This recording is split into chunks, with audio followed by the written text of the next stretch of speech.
What's going on in Cosmos land? Celestia launched a bunch of airdroppers, have copied their model of airdropping. I think the next hot one is Dimension. It's been doing really well in the charts lately. A lot of people are excited about the Bitcoin narrative. A lot of the ETF hype is making Bitcoin exciting again. And now there's a bunch of people building L2s on Bitcoin, adding new opcodes. So that in turn makes Cosmos Bitcoin projects interesting, like Babylon, like Nomic. As more and more people want to get as close to native Bitcoin on their chains as they can. Are there new applications of interest? New applications. It's almost like we've regressed because I don't think any actual useful consumer-facing scalable application has really come out. It's more like, how can we make this as low effort as we can? And that's taken the form of inscriptions. People are inscribing basically NFTs onto these different chains that have inscriptions now. And so now it's like NFTs are going to be, it's a primitive, but then what form, like what's the medium they're going to be hosted on? It's looking like it's inscriptions. Does inscriptions, I'm not super familiar, but as I understand it, it's primarily a method to notarize certain parts of the NFT data on Bitcoin, right?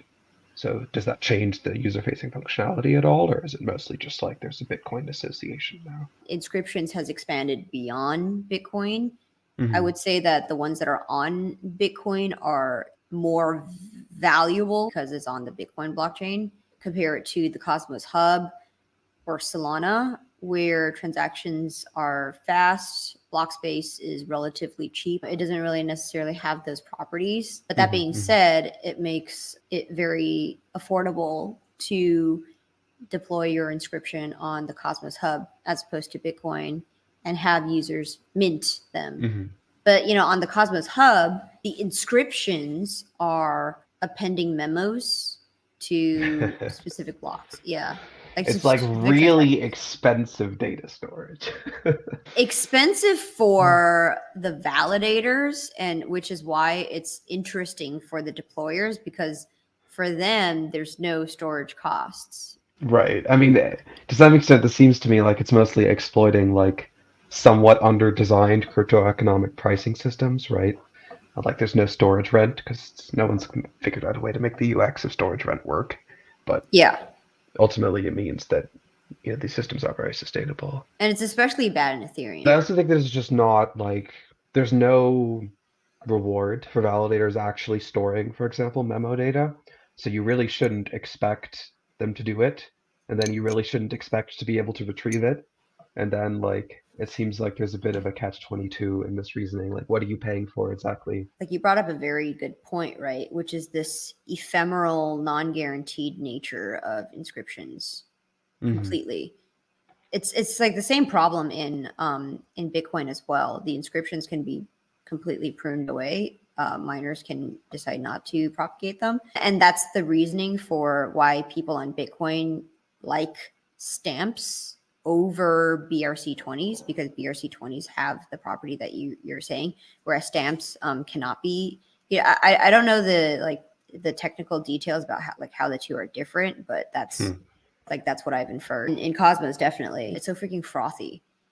People are saying that Roids is, maybe jokingly, is going to flip an atom to the extent that the narrative has held the price of Roids pumped like. I didn't track it, but it was like many multiples because people actually believe that without really appreciating the ephemeral nature of these inscriptions. Interesting. Yeah. So that's been the state of crypto developments as of late. So completely all froth, all speculation, and that's a sign of a bull market, right? I mean, not really like actual utility. Sometimes I ask myself the question of whether the crypto markets really have to do with crypto or whether they have to do with the Fed. The Federal Reserve? Yeah, and just in general, like as long as we're measuring prices in dollars, one input to the system is what's going on in crypto land. but another is what's going on in dollar land. And if you want to, understand the causality, you kind of have to split them apart. I genuinely believe that we are going to find product market fit for some useful applications. I like the RWA thing. It's just a matter of moving meat space inefficient systems on chain, home titles and all these things where it requires heavy legal overhead and a lot of middlemen. A lot of that can be disrupted with crypto, but it just takes decades for that to happen. Yeah, I mean, I think a challenge is that the way crypto application development works, at least at the moment, and the way the capital formation works, is very mimesis driven. Like, there's a lot of copying. And I think that if the goal as an ecosystem is to like search for an application which finds product market fit, we actually want much more diversity than like 12 different variants of inscriptions. I mean, one of them is probably going to find product market fit or, not. And making 12 more doesn't, it doesn't seem to me to be a meaningful difference, right? Yeah. I don't know all of the specifics of this case, to be sure. But crypto needs some Rene Girard. Where is Girard when you need him? Why don't we get started on the actual show? Welcome to Interchain FM, the Cosmos radio station. If you're seeking alpha in the cosmos, look no further. I'm your host, Chjango and Chain. And today, if you haven't been listening to Interchain FM for more than 2 years, I am welcoming back my ex-co-host of Interchain FM. And now he's sitting across the table from me, being interviewed about his project, Namada. Welcome, Chris. Thank you. Thank you for having your very, very delinquent, failed co-host back. Failed in one arena is success in another, because now you guys have done the NAM airdrop. You guys are at the heels of mainnet launch. Thank you. Yeah, like I had this interesting experience. I mean, we are, I think, actually at the heels of mainnet launch. Although I had this interesting experience where when I was an engineer, such as on the Cosmos Hub, I was really good at predicting timelines because I was very skeptical of whatever management said. Like they said, we'll launch the Cosmos Hub next month, and I said, no, you'll launch it next year, and I was right, and they were wrong. And I've since switched, and the problem is that I appear not to have learned anything. Then I get the timelines wrong. I thought we would launch last summer, but hey, we got a lot done in the meantime. So, what would you say? Like, how is having this abstracted view where you're not so intimately tied to the project as a senior engineer or whatever, as opposed to the founder? How has that dynamic changed your ability to predict timelines? I think definitely at first it made it worse, and so I've been trying to figure out how to make it better. One aspect of Namada that, let's say, I'm reasonably optimistic about and proud of is that we've spent a lot of time thinking about the project holistically, like both from a product design perspective and from a technical standpoint. And I think that that's useful, and it's something that blockchain projects can sometimes lack.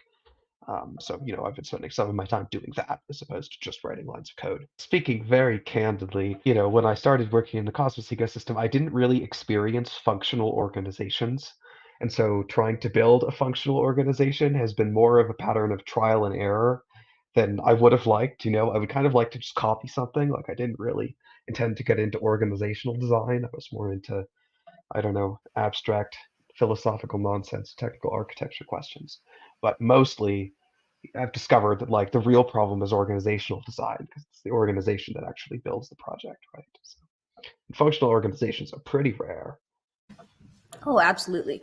I mean, look, you put a bunch of autists in a room, and they're most likely going to build an amazing product, but the same people building the product don't have overlapping skill sets in organizational systems and interpersonal skills to manage those dynamics usually. Right? It's so difficult. On the one hand, you need to be autistic enough to like understand abstract systems at a fundamental level. On the other hand, you need to understand people and their emotions on another level, which is what is usually the trade-off in like one single brain. I've gone through so much therapy just to like be less, to like understand that side of things a little bit more. It's hard. I mean, I think it's also, in some ways a functional organization has to balance along these dimensions, right? You need some, some autists and some not autists, and they need to talk to one another and understand one Yeah. another, which is also tricky.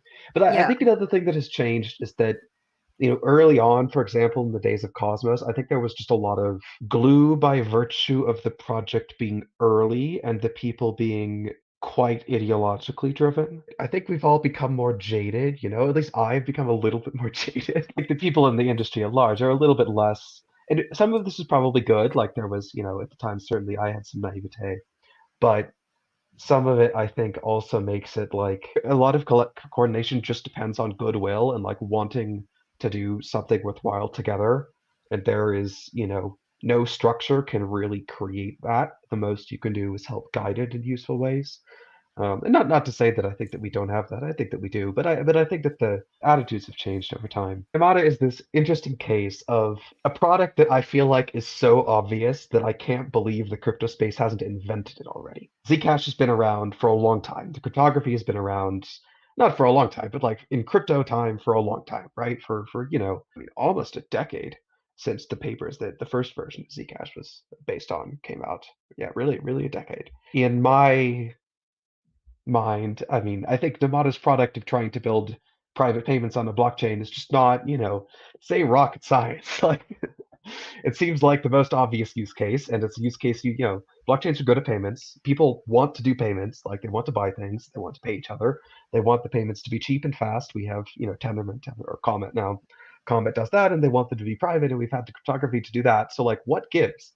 Why does it take so long? I wonder. I mean, I'm glad that we're finally launching it. But I mean, why does it take so long for the industry? Like, what is the, Yeah, from my why is the most observation. obvious thing not tried? Like, that's my question. Okay, so another obvious application is like casino coins, right? Like, I mean, you Uh-huh. could say like DeFi is an analogy of a casino, but Hmm. when it comes to actual gambling on chain, the application makes sense, but then the reason why it hasn't taken off at all is not because people haven't thought of it, but it's because of the regulatory hurdles, because you need so many licenses and all these things. Yeah.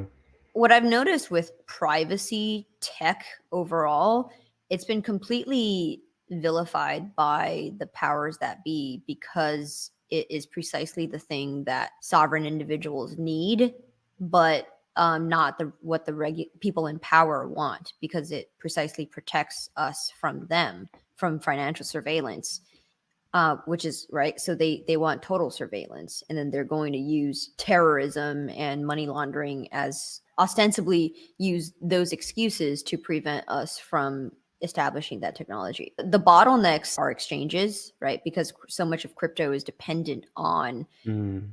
access to liquidity. And so if you cut them off and prevent exchanges from listing the privacy tokens, then that's like a pretty good way to kill a lot of them. I think that a lot of that's what happened with Zcash. They say like they didn't really explicitly say anything, but then with the precedent of Tornado Cash, I think that spoke volumes as to what they're going to do if your privacy technology gains any sort of traction. It's going to be like, oh, North Korea is using your stack to funnel money out of. I don't know. I mean, That's been my the observation U.S. lately. government is pretty scary. I mean, I also find their actions concerning. But Oh, on the other absolutely. hand, they've really only, they've gone after Tornado Cash, you could say, seriously, and the U.S. has secret courts, and that's not great to think about when you're trying to sleep at night. But on the other hand, it's easy for the fear to exceed the actual threat. Threatening to shut down cryptography is just, it's not credible. Like, it's not something that a government can enforce. No, they So, can't. I mean, if, there's precedent against that as well. They've already lost that war. But cryptography in and of itself is not enough to enable users from using the application. It's like there has to be like an end user application on top of cryptography. well, yes, I mean, but for example, I mean, the sanctions tools which OFAC used to sanction Tornado Cash depend in particular on their ability to name the service, right? So they sanctioned like Tornado dot, I don't know, XYZ, whatever the website is. They sanctioned the ETH addresses of the contract, stuff like this. And those, they can put those things on a list, and it's not entirely clear how to interpret the law as to whether interacting, whether interacting with the same code on a different domain is still violation of sanctions or whatever. It's a regime from a different time. But Yeah, um, it's a very like blunt force object that they're using without considering the fact that any sophisticated crypto user could just spin up another account, and therefore it's off the OFAC list, and I could continue using the tech. yeah, I mean, and quite fundamentally, the ability to sanction things is dependent on a system of names that is legible to the whole state. And that is, a feature of DNS, and it's a feature of smart contracts on Ethereum, but it's not generally a feature of distributed ledger technology or privacy-preserving payment systems.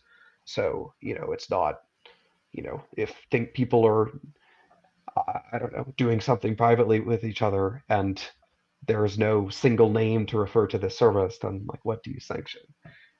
I think that the U.S. government is like fighting the laws of physics here more than they are fighting some particular people, and they should stop. Like, it's not very productive. It's not going to work out for the U.S. either. So, but anyway, Hmm. I think the threat is not very credible, right? Okay. Like the threat is individually credible. Like the U.S. government can, I don't know, if they want to arrest me, like they can do it. They have the police. I'm not, Are you still in physically the that is true. U.S.? You're still in the No, U.S. no, no. I'm not. I'm No. not there Yeah, at the moment. I was gonna say if I Um, were you, I would get out of here. yeah, I mean, physically that's true, but on an individual basis. But collectively, it's like not really true. Like if Right. everyone just starts using privacy-preserving payments technology, the U.S. has a lot of jail cells, but they don't have that many, and it's not, it's not politically feasible to do this kind of thing. Like your citizens don't want it. So I don't, I think that resistance to, sort of autonomy and sovereignty preserving, privacy preserving payments technology is real, but like to interpret it as preventative is really more up to us. Like you Hmm. know, I don't agree. I don't think these policies are productive or constitutional or conducive to a free and healthy society or the long-term health of the United States as a country, personally. But also, like, I don't think it's entirely correct either to like blame the state for this problem. Like, if the state does whatever its citizens are like willing to accept. So if we are willing Yeah. to accept these kinds of infringements on freedom, then they will continue. That's our fault. It's not people in Washington. Yeah, I mean, to a certain extent, it's also like an outcome of inertia. Inertia just enables status quo to persist, and so if what you're saying is true, and it is, it does require like active engagement from us to actively resist them. Yeah, I mean, to be And fair, sometimes also, it costs you like you put your freedom at risk. Maybe you put your life at risk in order to do these things, right? you It do, you requires do, but sacrifice. you do, but like I don't know. Most people building privacy preserving payment systems are like they're relatively wealthy people who have access to lawyers. Like I don't know. There are a lot of much more really disadvantaged people in the U.S. political system who resist it nonetheless. And Yeah. I feel like it's not too much to ask. To be fair, I also think there's a lot of just genuine misunderstanding. In particular, this word privacy is.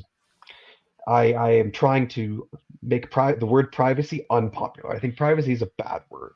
It creates like very misleading metaphors. I think when people think of privacy, they think of privacy in a world of light. And in a world of light, privacy is some action that you take to hide, right? So if you don't want your neighbor to see what you're doing in your living room, you close the blinds, right? And even certain words that are used in the context of blockchain privacy systems, like shielded, create this metaphor, right? The idea that you're like putting a shield in front of something to block the light. And I think that's scary because it's like, oh, like it's blocked, like we'll never be able to see this thing. Like there's some secret thing that's now hidden from, for totally from view. And that's the metaphor. That metaphor is just wrong. That doesn't happen, right? When you're using, all digital systems are private by default. Like the information doesn't leave your computer unless you tell your computer to send, a TCP/IP packet that sends the information somewhere else. So your system is already private. What we have on top of this is like a world of mandatory surveillance or a world of, surveillance payment systems, which in addition to disclosing your payment information to the people you want to disclose it to, also disclose it to everybody else. So adding privacy back into the mix isn't about like putting a shield in front of something or closing your window blinds to hide it from view. It's just about restoring the choice that was like already there in the first place. So, and I think that this is not necessarily, even though it's simple, I think that this is not necessarily understood. Like if you read some of the material the U.S. government, for example, puts out, or that people who are trying to reason about privacy technologies put out, with the best of, I say this not as a criticism, but like I'm just not sure that they understand this. And if you think Really? that private, yeah, I think so. I mean, I think they absolutely do, and that they are sophisticated actors, just malicious. I think there's some of both. It's at least helpful to start by assuming good intentions, and if you Yeah, can't that make any ship has progress that sailed for way, then we me. see. Yeah, as a as an American. I think that ultimately the battle that matters is the battle for the hearts and minds of the populace, and it's easier to win that one when you're honest. So We you are want to make your we're opponent's honest. strategy, The yeah. people If in you use power are an open not. source system, you can audit what it does. Right. Um, but I also think we want to like create an avenue where cooperation is a good move for the other party, right? Like, I don't want to fight the U.S. government. That sounds really annoying and dangerous and like Really completely annoying. unnecessary, frankly, Yeah. Yeah. right? I would rather that we just like talk about it and that they agree, And that we kind of, as far as I'm concerned, this is not a question that is like up to the American state to decide. Like cryptography works because of math and because of physics and because of what's possible to build and what people have actually built with open source software. That is not up to the state. Like, just not, mhm. it's Yeah. not credible for a state to decide this kind of question. Yeah. Now, it's what there are separate questions like, you know, do citizens want certain financial data, say in aggregate, to be disclosed when people do certain kinds of actions? I think that's a reasonable thing to discuss. But trying to ban the technology is just sort of a non-starter. And I think that if we get on the same page about why, like, I think this is not really a question. It's a pretty objective question.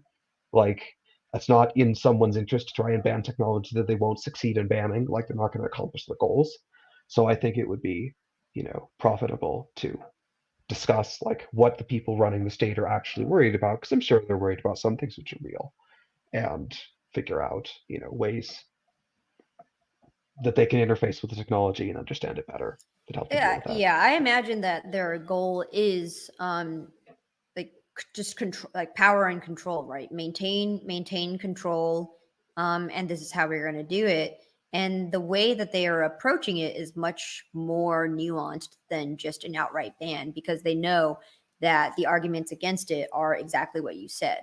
So the Mm, way that they, it's like it's the same thing as how they approach guns in the US, right? Like we're the last bastion of like gun ownership from like everyday citizens have guns.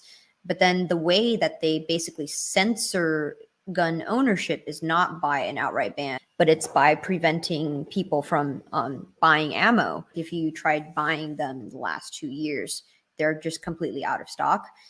And so like this, they're not going to do, they can't do an outright ban of guns because it's too untenable in the United States where people value guns. So same thing with cryptography, they can't do an outright ban, but they can stifle its usage through the various distribution channels of mhm, the mhm, cryptography. If you're a fund or some kind of institution, they've enacted a law where you have to custody, you can't do self custody, first of all. It needs to be custodied through a qualified custodian, which has a license that is then issued by the government. They could tell exchanges you can't list these tokens if they have like, privacy preserving technology involved.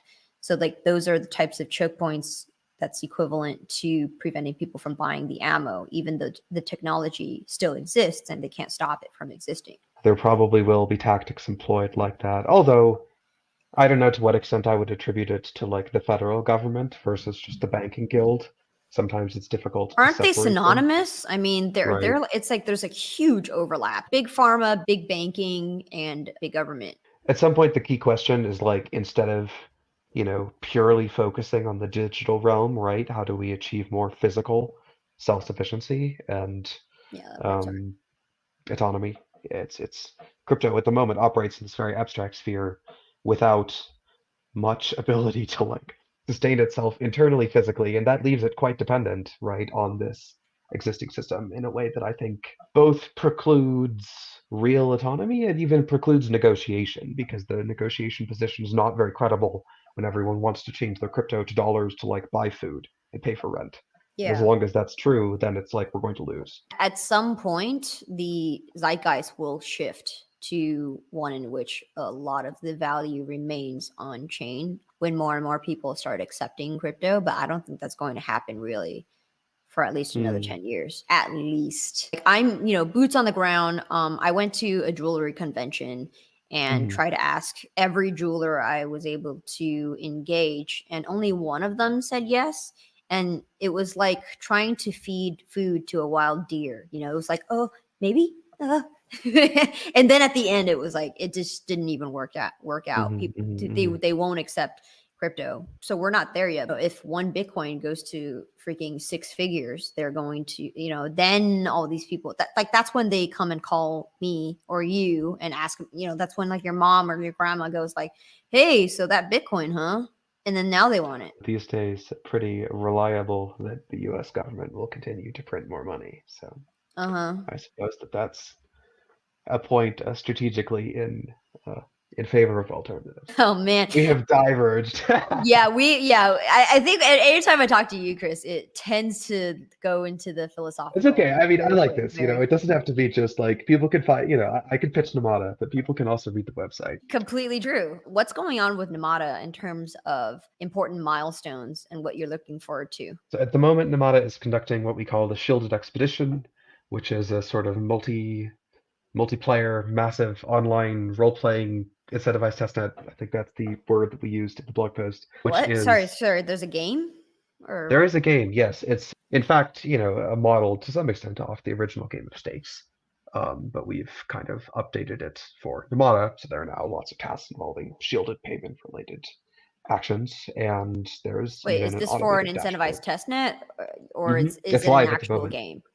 Oh, okay. I mean, what's the difference? I mean, there's gamification and then there's gaming. Yeah, okay, fair. I mean, this is a finite game, so in Okay. that sense, it's not necessarily intended to exist. It's a long-running thing. I don't know. People do seem to enjoy like capture the flag is a software game, right? And there are capture the flag elements in this testnet. For example, there are secret points values, so we don't reveal all of the scoring methods. You have to take actions to see what kind of score you'll get on the NEB, which is the Shielded Expedition dashboard. But as soon as you take an action, you could see what score you get. So there's this like learning mechanic, gradual discovery as the game is played. So I think at some like level of complexity, these things start to converge. But yes, the Okay. Shielded Expedition is running at the moment, and I encourage anyone who wants to participate in that. There is a faucet, so you can join. Um, it will run for a few more weeks, something like this. And we're putting together, internally also getting all the accounts ready, or so to speak, for some mainnet Genesis block proposals Yeah, and if later. you need the link to all of these resources, we are going to include them in the description on YouTube. So be sure to watch out for that. So there's this incentivized testnet. I'm just going to use terms that people are already familiar with. And then what else? So the NAM airdrop completed. Now what's left is the testnet completion, and then is it mainnet right after that? I hesitate to make, fully binding promises, but so far the incentivized testnet has been going pretty well. And if we don't, if we find any issues, we want to fix them there. But assuming that goes well, yes. Some other stuff that's going on at the moment. Actually, a while ago now, a bunch of people made retroactive public goods funding nominations on the Namada forums. And we have been compiling those and assembling a list of recipients.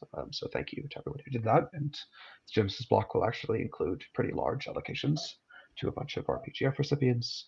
So I'm pretty excited Very about that. nice. Yeah, the interface, the UI, UX teams at Helix have been hard at work trying to get the interface to work, making shielded payments faster, stuff like this. So, we're just hoping to provide private payments for interchain Cosmos assets coming soon to an IBC connection near you. Speaking of UIs, clearly your UI team has been hard at work. I participated in the airdrop. Like I went to the UI, and then there was like this big yellow button that you need to press to, And I was like looking at that thing. I'm like, huh, this is cute. Boom! All right, give me my airdrop. Well, thank you. I will pass it on. Yeah, I mean, whatever you're doing, might as well enjoy it, right? So we try to add little touches. That was very nice. But what I did not appreciate was the rate limiting. I wish that, yeah. I think Namada team, you guys anticipated that there's going to be people with a whole bunch of different accounts trying to. Do you know how many signups we got for the Shielded expedition? How many? Guess. I don't even know where to start. 100? 140,000. Yeah, I mean, I assume a lot of them are bots, right? Like, you don't know. Yeah, I mean, but was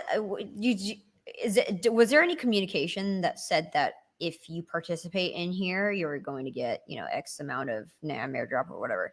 Because there's so many Chinese farms that are farming the inscriptions and just like everything right now. There's no way. Like, I mean, 100. Yeah. Yeah, I also think so. But but we don't know. So why is the rate limiting? I mean, that is why. We definitely, like, our AWS bill once the airdrop started was like, whoop. Yeah, well, all that money going back to Amazon's coffers as usual.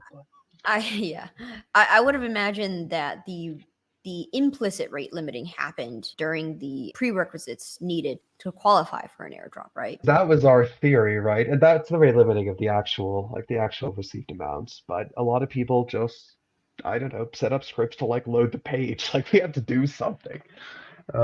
I think the web is breaking basically because there's not a real web of trust system, and everything is based on, actual anti-DOS requires civil resistance, and the internet doesn't have civil resistance because it doesn't have a robust identity layer. Everything is breaking. Things that are most functional are the things that kind of have an identity layer, like formerly Twitter to some extent, or just Signal, like people right? These things still work, but the public internet is breaking.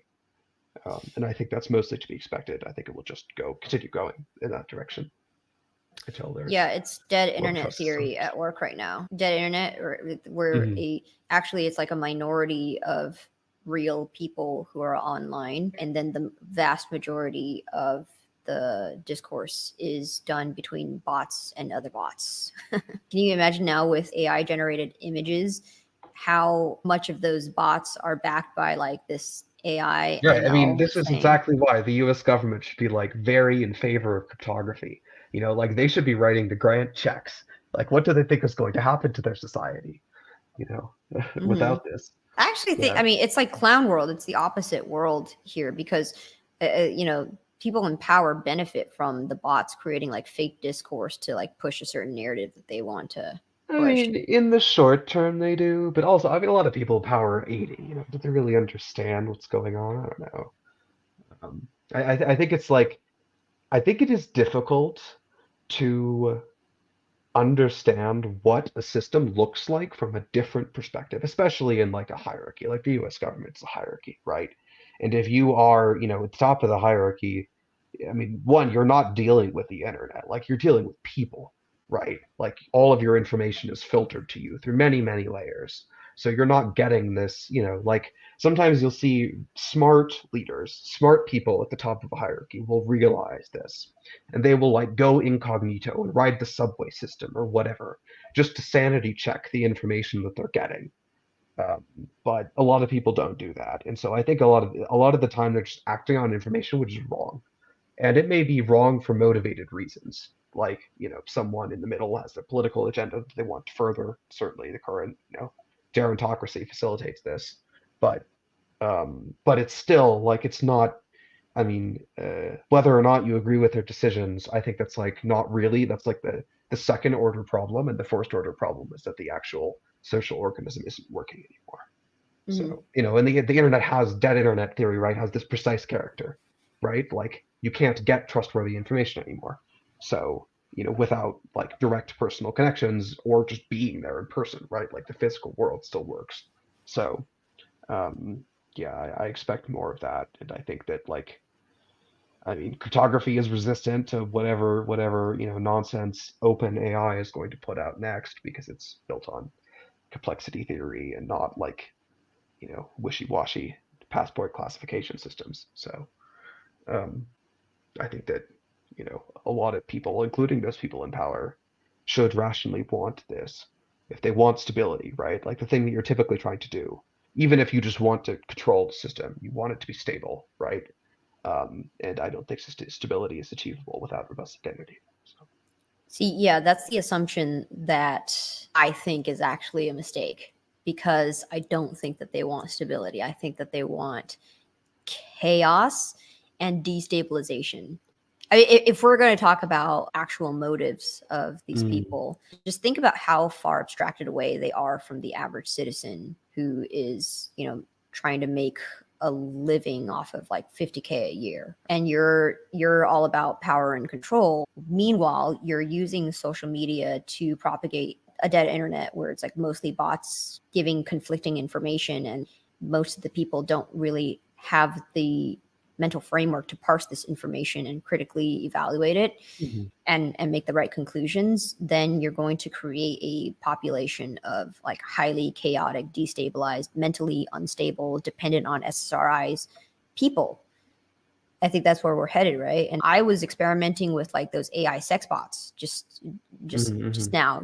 It's like it's a huge thing, and they're just like on Telegram and like OnlyFans. All of these things are there to create a weak society. All it does is it panders to a person's like lowest instincts. Meanwhile, it doesn't address their highest needs. And if mm-hmm, you have like anxiety or depression as a result of that, the solution is not self work, personal development, therapy, this, that, and the other, the hard labor needed. It's a pill, buy this pill. mm-hmm, And so like mm-hmm, this like mm-hmm. whole circular economy of bad things that cater to your lowest instincts, that's kind of where we're at. And so if you're to infer what's going on, I think the assumption that the people in power want stability is actually not the case, and that they actually want chaos. Interesting.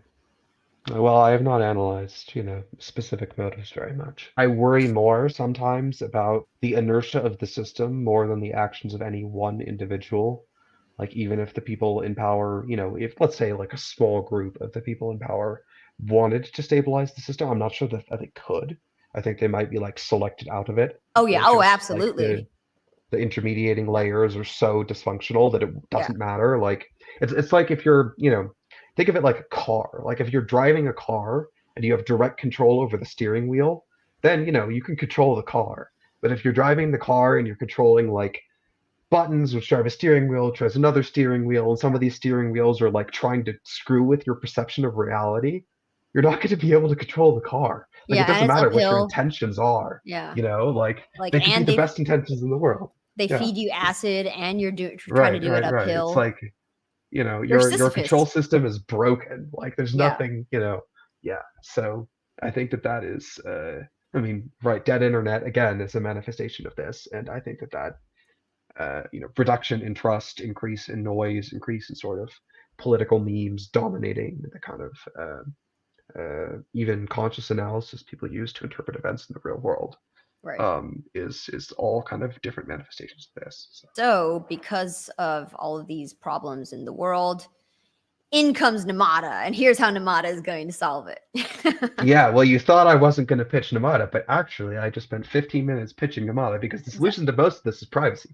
So the reason why, like really, right? Like the reason why a lot of these systems can exist is that the world has turned into a totalitarian surveillance state, Yeah. just with like Mhm. extra profit motive and gerontocracy and weird whatever other shit is going on in the political meme sphere. I try not to pay attention, but thrown on top, right? But a lot of this is that, there are probably everyone has like their own personal surveillance server now. Like if you just count the servers and map them to people and, count how many total servers there all are per person, like there's some, advanced Intel chip that was made in Foundry that is like the product of the most sophisticated like micro device human civilization has managed to create in its entire history, and it is trying to fuck with your perception of reality, right? That is what we have created, and the only way to get out of this is to stop revealing all of the information all of the time about what you do to like people on the internet who don't have your best interests at heart. So, privacy is there is, the sense in which the shield metaphor is accurate. It's just not physical. It's abstract. Privacy is a defensive technology, and it's an extremely strong one because it just doesn't leak information, right? And information that you don't tell someone can't be used to build an advertising profile and can't be used to, censor what you do or threaten you or even, try and determine who you might be friends with and target them or whatever. So yeah, I mean, I think that private payments are really only a small, they're a Very part of that, small. an important Yeah. part. But we need a full privacy stack. So It's a step function towards complete privacy. Imagine in 2 years from now, because like the Apple Vision Pro and all these things that it's not going away. People are going to be using AR wearables and whatever, but then all that information is going to go back to Apple. It needs to be that the default state is that all this information is cryptographically encrypted, and it shouldn't go back to Apple servers or anything, right? Like what you see and what you hear should be your business and not anyone else's. And yet the status quo is that like that's the way that they make money. If you're wearing your Vision Pro, creating a blueprint of the inside of your house and where you are, like they're going to know everything about you without even seeing you physically. So yeah, payments is one small little subset of that, out of a greater trajectory towards total surveillance. I mean, Namada really just aims to like help with this problem. It's not going to solve it, but maybe it can, help push a little bit in the right direction. With two ingredients. One is private payments, and the other is public goods funding. And Namada tries to take both pretty seriously. So in some way, you could understand it as kind of like privacy-focused DAO, or so to speak, for Cosmos. Like it provides the service of private payments, but also coordinates funding for building all the different parts of a privacy stack.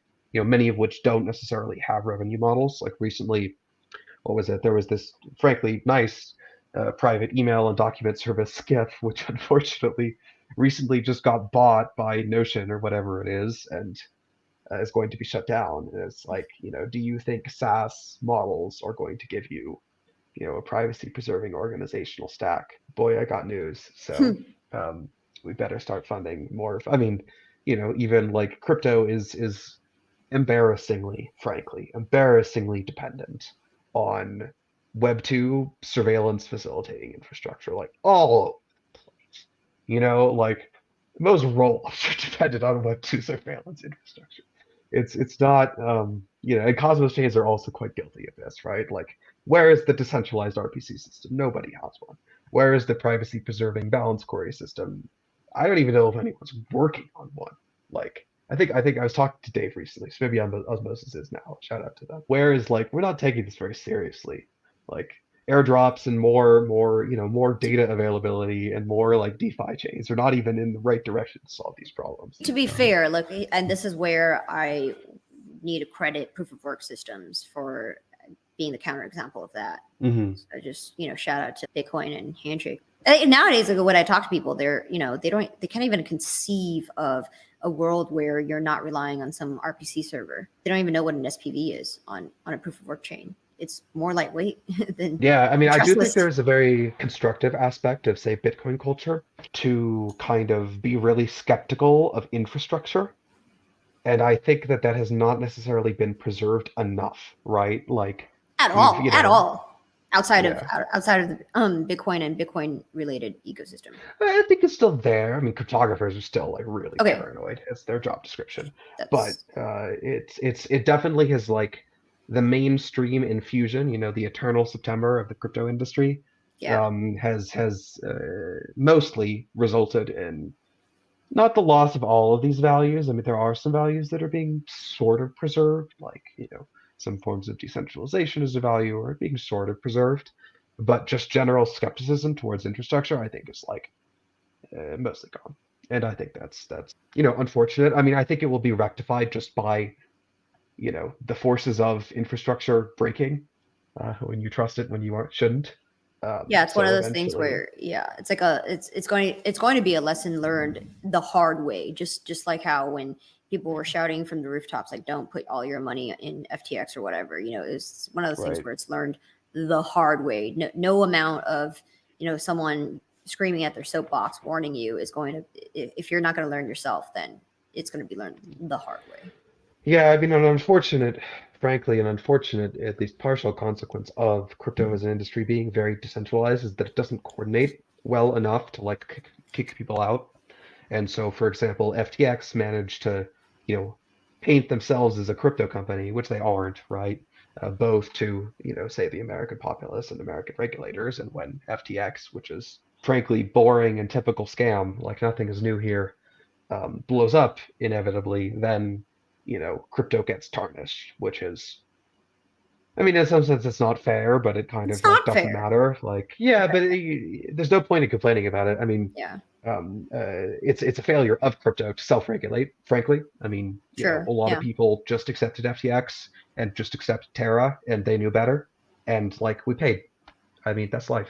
Maybe I could have done more in both of those cases. I don't know, but I think some amount of, I mean, if we want to be autonomous, we must like take it seriously.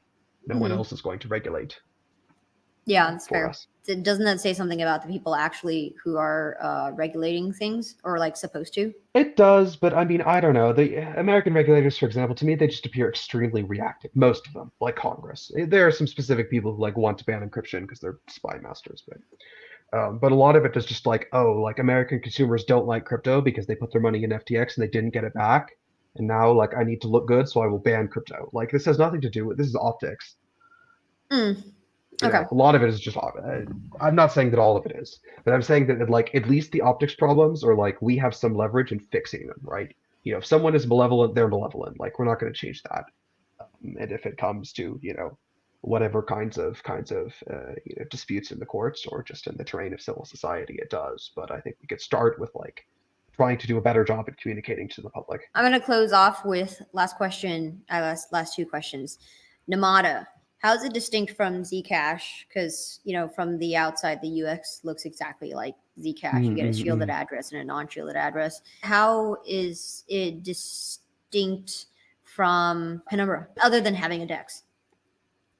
Right. So with regards to Zcash, Namada is distinct from Zcash in two key ways. One, it supports any asset, so you can send other assets over IBC and use them with Namada, and all of those assets contribute to a shared anonymity set. Namada is not trying to be like a Bitcoin but private, like Zcash, tried a lot to be Bitcoin but private, both in the actual software architecture and in the narrative. And I'm not saying that's a good or bad decision. That's just what Zcash was trying to do. And Namada is not trying to do that. Namada is just trying to provide privacy as a service, mostly for existing assets. The second difference is that Namada has what we call shield set rewards, which are designed to align the incentives a little bit of people who are just holding their assets and people who want privacy. So the tricky part about privacy is that a lot of privacy comes from assets at rest. It comes from people just holding their assets privately, right?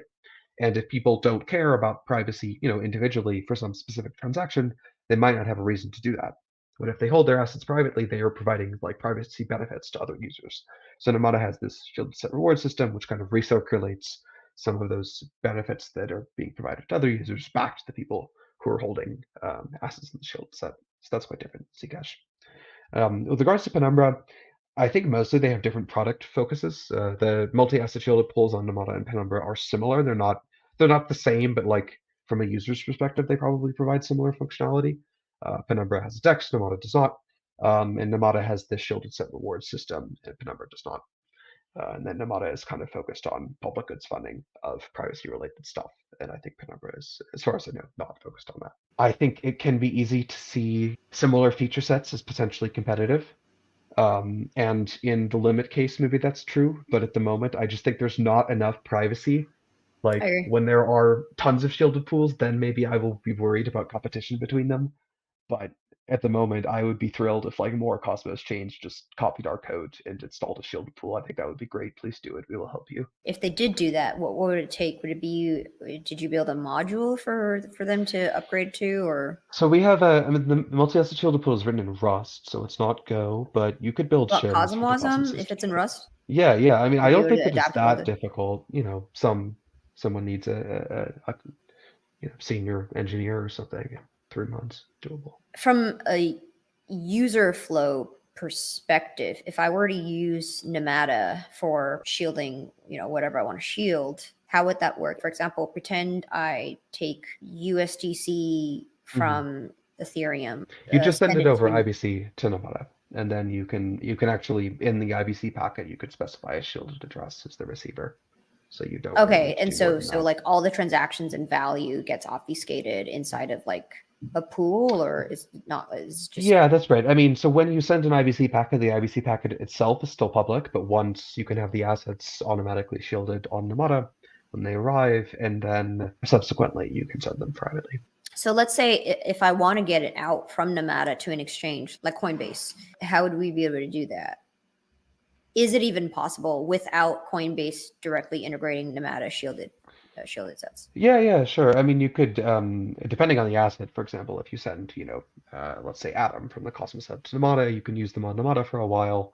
Then when you're done doing shielded payments, or if you got a shielded payment from somebody else, you could send it back to the Cosmos Hub and then to Coinbase. So I mean, it's just IBC. It works the same way as with a non-shielded chain from that perspective. From a UX perspective, it would be nicer if they could send it directly from Namada to Coinbase. Yeah, I mean, I think that is more or less automatable. I mean, of course, Coinbase could choose to integrate Namada, but even if they don't, in your like when you withdraw or whatever, you can include IBC packet forwarding instructions and already use your like Cosmos Hub Coinbase deposit address. So from the user's perspective, it should still be like one action and one signature. If I'm taking Osmo and I move it Hmm. from Osmosis to Namada, and I'm making certain actions on Namada, like what exactly is happening there? Is it that you let me use Osmosis as usual, except it has shielded features? Yeah, so I guess to explain that more specifically, so when you send an IBC packet from Osmosis, in this case with some Osmo to Namada, that IBC packet arrives in Namada, and then we kind of like we create this mapping from the Osmo asset to a shielded asset, and the mapping is 1-to-1. So the shielded asset, it doesn't like literally say Osmo, but it's like a hash of the IBC channel ID and some stuff. And then you can send that shielded asset around to the shielded pool, and it's not fungible with any of the other asset denominations, so you can only withdraw as much Osmo from the shielded pool as was initially deposited by somebody. In the shielded pool, all assets are like they're really treated equally. They're just different denominations, even non-fungible tokens. So you could use that kind of standardized infrastructure and then send your Osmo or Atom or USCC or what have you back when you're done.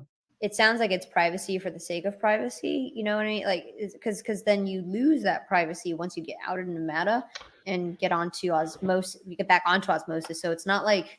So it's like, if we're doing private payments, moving the asset off of Osmosis to Namada and pay someone that money, and then they withdraw the Osmosis into their Mhm. Osmo account. Why would someone move their assets to Namada just to have shielded payments? I'm having a hard time seeing what value add that brings outside of just transacting privately. Yeah, I think the main value add, really is the private transactions, or perhaps receiving shielded set rewards for holding your assets there and providing privacy to other people. But our thesis is that some people do care about private transactions. I mean, using succinct proofs make things cheap to verify. There are some, just technical benefits, but mostly it's privacy.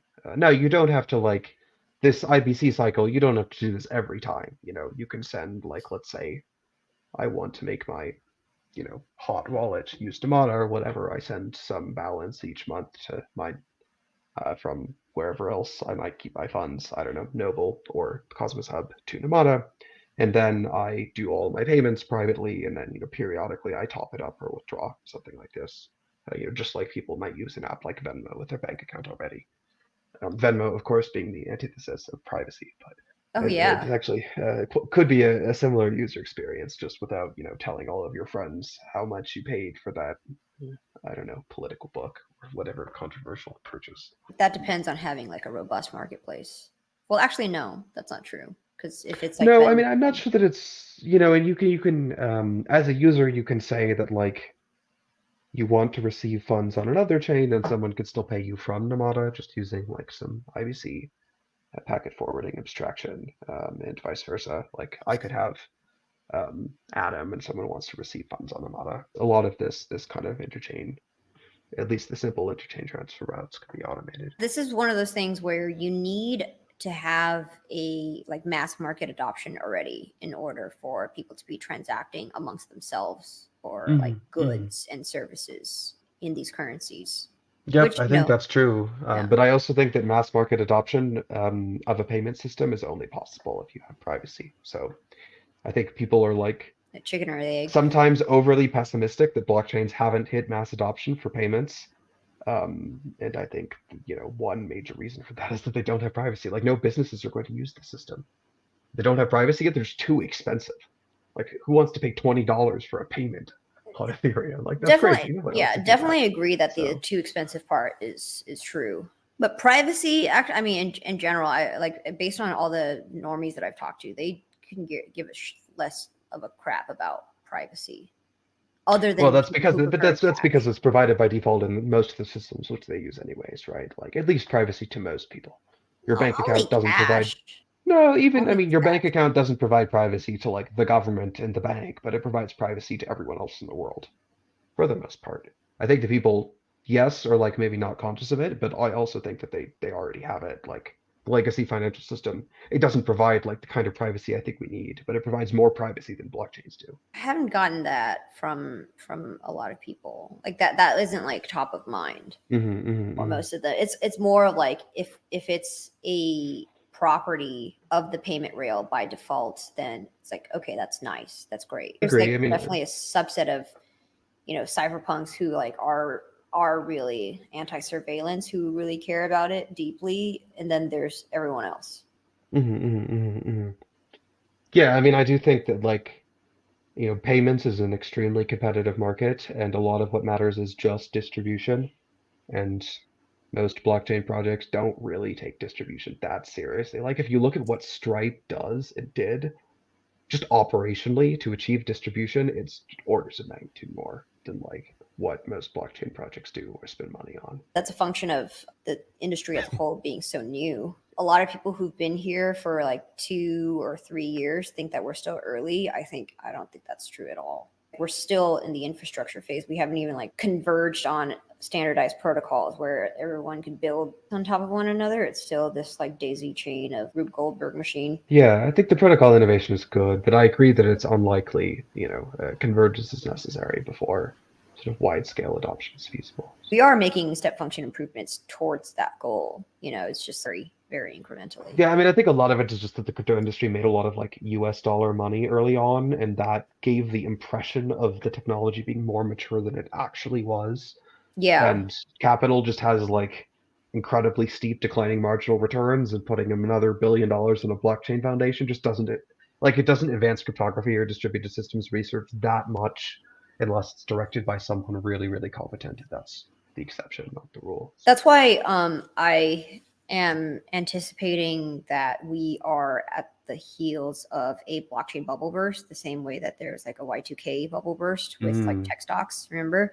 So it hasn't happened yet. I think people did think that the FTX collapse was that, but I don't think we're there yet. Like I think that this is our last cycle really before crypto finds or like blockchain technology finds product market fit after a crash, like like the biggest crash that we'll ever see. Interesting. So you think we'll have like one more giant crash, and then We'll we'll have have one more crypto. giant pump and then Uh-huh. subsequently a giant ass crash. I think a lot of people, newcomers entering the space now or 6 months into the future because the prices are going up so high, are going to lose, going to get so wrecked from the crash, the same way that holders of mortgage debt were the ones that lost their homes and stuff in that crash. It's like the equivalent of, sorry, I'm mixing two things up. The Y2K bubble burst on the one hand, and then the 2008 financial crisis. Actually, no, I'm sorry, I take that back. The 2008 financial crisis would the analogy to that in the future would be if we had a currency crisis of the US dollar. The Y2K bubble burst would be the equivalent of like our little blockchain bubble burst. Interestingly, if you squint, mortgage-backed securities and like multi-layer proof of stake derivative tokens look kind of similar. Yeah. So Yeah. like they're It's both really under bad. collateralized by assets which may not actually be there when you look for them. Yeah. And they're both, distributed in ways where the people who are buying these assets, definitely in appearance do not understand the risk profile. Yeah. And there's a lot of principal agent like disconnection, which Yeah. is all of that was true, from my understanding of what happened in Yeah. 2008. So it's interesting that some of these patterns are really like much more properties of the social systems than they are the technological stack. I think often, especially early on, crypto as an industry attributed too much, just like not necessarily good or bad, but just too much like causality or like influence to the technology alone as compared to the whole equilibrium and also the social dynamics. Speaking of self-regulation, right? Like right now we're heading down this path because greed is what's driving this market. We've been warning about the pitfalls of liquid staking tokens and using them for DeFi without adding requisite caps on those assets. It's happening right now. People are farming the liquid staking tokens and putting them in as collateral for lending markets, and there's no self-regulation over that. I think osmosis does a good job at like making those caps and making the attempts at controlling that, but then there's still extra protocol things that people will do to incentivize farming, and that's what people are doing. So at some point this daisy chain of debt could potentially collapse if it's like too heavy on the top side. To that point, I would like to plug a recent essay, not written by me, but written by the folks at Other Internet, including Sam Hart, who does a bunch of stuff in Cosmos, called Crypto's Three-Body Problem, which I think it doesn't directly tackle this question, but it tackles maybe the more fundamental underlying driver, which is that there are a lot of powers that you have if you can regulate financial markets to prevent bad stuff from happening. Whether or not those powers are used for good, I'm not saying they're used for good, but there are a lot of powers that you have with law that you just don't have with code. And I think that is a limiting factor. And, it's still an open question, at least to me, whether I think there is a lot to be said for trying to build a system that can achieve certain measures or metrics of resilience without recourse to law or without recourse to like a centralized legal system. But it would also, we also need to kind of reckon with what limits that might entail and, limits to our ability to self-regulate and just like tragedy of the commons problems and lack of consumer knowledge, stuff like liquid staking tokens. I mean, these are not new problems, right? They are very old problems. They They're really obvious problems too. They are obvious, but they're not necessarily obvious like to the broad user base in the social context. Yeah. And that is the same, why, I mean, securities regulation does a lot of stuff, and some of it is grounded in rationale, and some of it is perhaps not. But a lot of what happened in like the 1930s would kind of look similar to this. We would benefit from doing some serious reckoning with kind of what is actually different, what is the same, and can we learn from history instead of just 1930s. What are you referencing? Are you referencing the 1921? I mean, I'm referencing the creation of Weimar Republic? the creation of the Securities and Exchange Commission, right? Ah, I mean, gotcha. securities regulation is, at least in the U.S., somewhat of a recent phenomenon, and it was created. Well, yeah. Nowadays, it's things. Yeah, I mean, nowadays these committees look like vestigial organs of something that used to work. But then I think that with crypto, because they're so far removed from the actual technology, that there needs to be new people that comes in who understand the technology to create like a new on-chain SEC or something that is run by people like us, or like people actually in crypto, not like boomers who look at this technology and can't reason this way or that about it. Yeah, I mean, I that would probably help. I suppose my question is, can we, achieve a level of self-regulation such that these kinds of, even if there were a better SEC, it would still be centralized. The problem is of incentive, right? Because it's like you need to have little to no conflicts of interest. and then like create these rules. You have to understand technology. It's all of these things. But then it's like, well, if you understand the technology and you're good at it, the opportunity cost of doing some like, thankless regulatory work is too high, and you would rather like build something else that's like has much more asymmetric reward profile than governing an on-chain system. This is like the problem. It's a hard problem to solve. Yeah, And again, I yeah, mean, you're I right. also It's like think a social problem. there's a limit to like what mechanism design can actually do.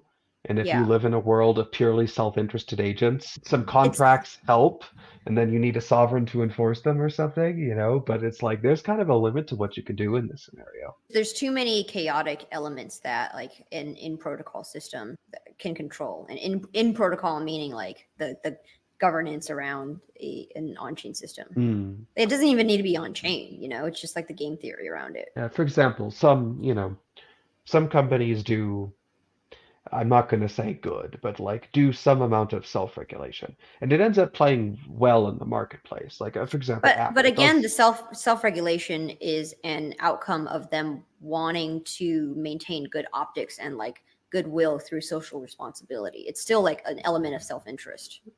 It is. But my point is that, self-interest in the long term can have a much different incentive equilibrium, right? Like if Apple, say, wants to build trust with consumers, it actually, doesn't want to screw them. Like in the long term, this will kill the company, Right. right? Mm-hmm. So if you think in a sufficiently long term, self-interest and coordination kind of converge, right? Kind of. But I mean, in the Apple example, there's a whole bunch of collateral damage, like the humans making the Chinese sweatshops making the phones itself. But because there's no overlap, there's little to no overlap between those people and the people consuming the product. Therefore, it actually doesn't factor into the business. Yes, exactly. I mean, I don't think Apple is like an altruistic actor. I think they're a Right. self-interested actor with a slightly longer time scale than like crypto degens, but it's still, Right. it is a case to look at. We get so deeply philosophical about everything. Anytime I talk to you, Chris, it's like we always go veer into the philosophical, which is great. I love it. Are there other announcements that people should know about? Well, thank you to Or like anyone who token participated in the RPGF drop. We have stored all of your keys. What on an else? AWS server? No. So, doing a On bit better chain. than that. But what else? Join the Shielded Expedition. Please file issues if you think anything is wrong with the software, or if you have any trouble while using it, test it out. Let us know what you think. Join. There's a Namada forums. Lots of discussion going on. Some discussions of how to architect the public goods funding systems in the community. I think that's interesting. Hope to provide service that's a value to the Cosmos ecosystem and receive some feedback. So Awesome. get in touch. Great. Thanks for getting on the podcast, Chris. Back on the podcast that you and I started.